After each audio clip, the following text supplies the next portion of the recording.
Shalom, selamat pagi Bapak Ibu dan saudara-saudara kasih dalam Tuhan kita Yesus Kristus. Kembali lagi di dalam renungan pagi GPD Meseruku Pagi sering GPD Gloria Karangrejo.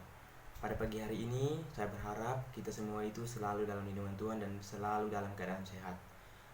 Pada pagi hari ini saya membawakan renungan yang berjudul Mudah Sekali Kecewa. Katakan sama-sama, mudah sekali kecewa. Mari kita buka Alkitab kita dan baca di dalam Yohanes pasal 16 ayat yang pertama. Yohanes pasal 16 ayat yang pertama.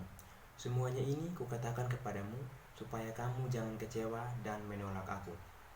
Amin. Shalom Bapak Ibu dan saudara terkasih.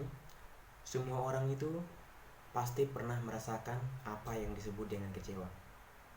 Nah, apa itu kecewa? Kecewa artinya kecil hati, rasa tidak puas karena keinginan dan harapannya tidak terpenuhi. Jadi, rasa kecewa itu sering timbul di dalam hati seseorang ketika apa yang diinginkan dan apa yang diharapkan itu tidak sesuai dengan kenyataan. Contohnya ketika rencana yang kita buat tidak satupun terlaksana, kita kecewa. Ketika permintaannya tidak terpenuhi, seorang anak itu pasti kecewa kepada orang tuanya. Nah, ketika anak-anak sulit dinasihati, orang tua pasti merasa kecewa.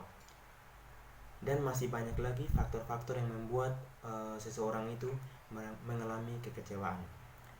Bapak Ibu dan saudara terkasih, ada banyak orang Kristen itu kecewa kepada Tuhan hanya karena doa-doanya itu belum mendapatkan jawaban. Mari kita buka di dalam Mazmur pasal 13 ayat yang kedua. Mazmur 13 ayat yang kedua.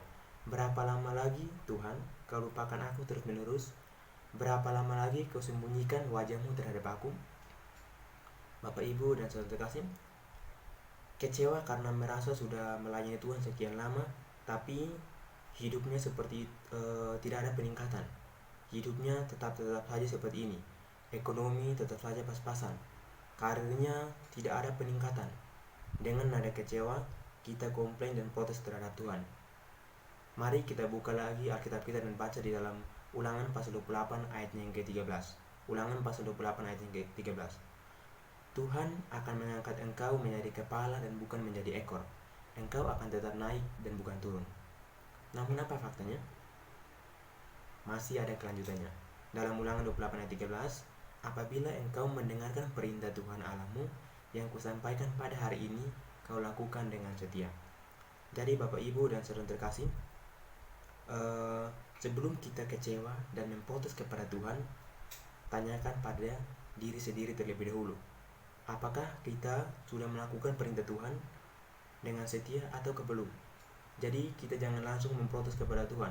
Hidup kita seperti kita sudah melayani Tuhan dengan setia, kita sudah menjadi pelayan Tuhan, tapi hidup kita tetap sama seperti ini. Kita harus mengoreksi diri kita sebelum kita memprotes kepada Tuhan.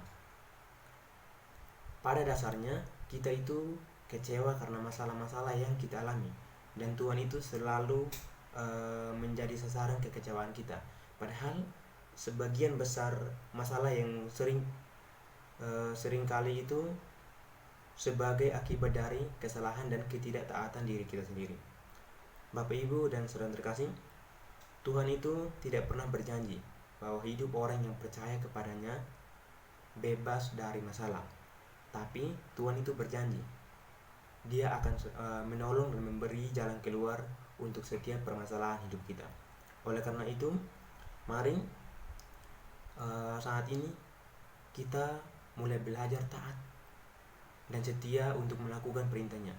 Dan jika kita sudah taat dan setia kepada Tuhan, maka yakin dan percaya berkat Tuhan itu akan melimpah dalam hidup kita. Jadi Bapak Ibu dan saudara terkasih, sebelum kita memprotes Tuhan, mari kita koreksi diri kita masing-masing. Apakah kita sudah melakukan dengan setia dan taat kepada perintah Tuhan atau belum? Jika kita belum melakukannya, mari saya ajak kita semua, kita lakukan perintah-perintah Tuhan, kita taat dan setia melayaninya dengan hati yang tulus. Maka yakin dan percaya Tuhan itu akan memberikan jalan keluar bagi setiap pergumulan-pergumulan kita. Demikianlah firman renungan pada pagi hari ini. Mari kita tutup dalam doa. Kita berdoa. Terima kasih Tuhan, terima kasih Bapa, terima kasih atas penyertaan-Mu Tuhan, perlindungan-Mu Tuhan terhadap kami semua Tuhan. hingga pagi hari ini Tuhan kami dapat bangun dalam keadaan sehat. Ya Tuhan, terima kasih atas firman-Mu hari ini Tuhan. Kiranya Kau berkati kami semua ya Tuhan, berkati firman-Mu ini ya Tuhan. Biarlah firman ini ya Tuhan menjadi pedoman bagi hidup kami semua ya Tuhan. Ya Tuhan, sebelum kami beraktivitas ya Tuhan, kami datang menyerahkan seluruhnya ke dalam tangan kasih-Mu ya Tuhan. Kiranya Kau berkati, Engkau sertai kami ya Tuhan. Ampuni dosa salah kami banyak ya Bapa. Terima kasih Tuhan Yesus. Haleluya, haleluya. Amin. Shalom Bapak Ibu dan saudara kasih. Tuhan Yesus memberkati semua.